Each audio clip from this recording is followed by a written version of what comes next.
Hello, on the screen is a summary of what I will go over in this video. Make sure to watch to the end so you don't miss anything. Resetting your Apple Watch to factory settings is actually pretty straightforward, and I'm going to walk you through the entire process today. Step 1. First, you'll want to back up any important data before you proceed. Open the Watch app on your iPhone, go to the General section, and check if you have any health or activity data you want to preserve. You can take screenshots or note important info. Step 2. Next, make sure both your Apple Watch and iPhone are charged to at least 50% battery. This is crucial because you don't want the process to be interrupted by a dead battery. Plug them in if needed and wait until they're both sufficiently charged.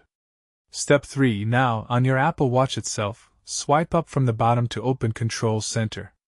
Look for the Settings icon and tap it to access your watch settings.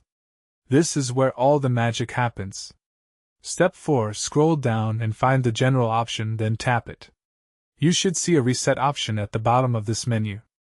Tap Reset, and then select Erase all content and settings. This will give you a confirmation warning. Step 5. Finally, confirm that you want to erase everything by tapping Erase twice. The watch will start the factory reset process, which typically takes about 5 to 10 minutes. Once it's done, your Apple Watch will restart completely fresh, and you can set it up again just like when you first got it.